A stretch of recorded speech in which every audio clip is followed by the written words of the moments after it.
L'énergie solaire est imparable.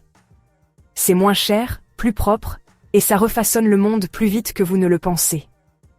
Mais pourquoi tous les toits ne sont-ils pas encore couverts de panneaux solaires?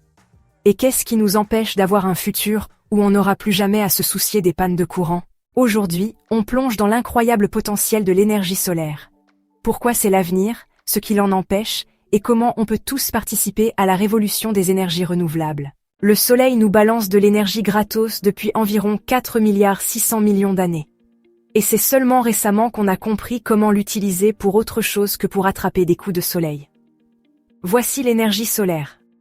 Une des solutions les plus prometteuses à nos besoins énergétiques toujours croissants.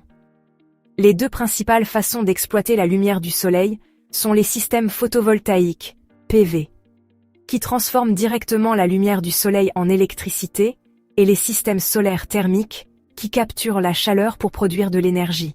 Les panneaux PV utilisent des matériaux semi-conducteurs, principalement du silicium, pour absorber la lumière et créer un courant électrique, tandis que les installations solaires thermiques adoptent une approche plus old school. Utiliser la chaleur pour faire bouillir de l'eau, faire tourner des turbines, et alimenter de tout, des maisons aux énormes usines industrielles. Bon, l'énergie solaire, c'est pas juste bon pour la planète, c'est aussi moins cher que jamais. Mais avant de commencer à célébrer notre utopie solaire, il y a quelques obstacles à franchir. L'efficacité, le stockage et, les jours nuageux. Les panneaux PV convertissent actuellement environ 15 à 22% de la lumière solaire en électricité.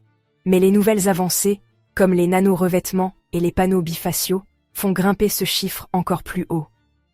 Du côté du solaire thermique, l'efficacité peut dépasser 60% lorsqu'elle est combinée au stockage de chaleur, ce qui en fait une centrale électrique pour la production d'énergie à grande échelle. Mais voilà le hic, l'énergie solaire est imprévisible. Parce que, surprise, le soleil ne brille pas 24 heures sur 24, 7 jours sur 7. C'est là que le stockage d'énergie entre en jeu. Les batteries lithium-ion, le sel fondu et même le stockage d'hydrogène changent la donne, nous aidant à garder les lumières allumées quand le soleil prend sa pause.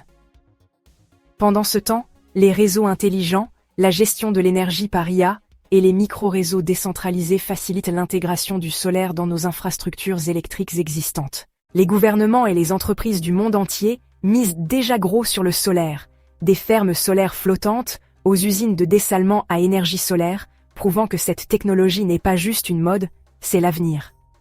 Et avec les marchés émergents en Afrique, en Asie et en Amérique latine qui adoptent le solaire à une vitesse record, il est clair que l'énergie propre n'est plus réservée aux nations les plus riches. Mais la vraie clé pour faire du solaire la colonne vertébrale de notre système énergétique? Les politiques et les incitations, des trucs comme les crédits d'impôt, les tarifs de rachat, et des investissements massifs dans la modernisation du réseau. Et n'oublions pas les technologies d'avenir passionnantes, l'agrivoltaïsme, combiner les panneaux solaires avec l'agriculture, les cellules perovskites ultra efficaces et même l'énergie solaire spatiale. Oui, vous avez bien entendu. Récolter l'énergie solaire dans l'espace et la renvoyer sur Terre. L'avenir s'annonce brillant, littéralement.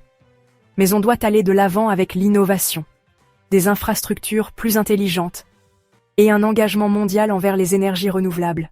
Je vous laisse en discuter dans les commentaires. Quel est, selon vous, le plus grand défi pour l'énergie solaire en ce moment? Le coût, le stockage ou quelque chose de complètement différent? Vous pouvez nous soutenir en vous abonnant si ce n'est pas déjà fait. Prenez soin de vous, prenez soin de vos proches, et on se retrouve bientôt dans une autre vidéo.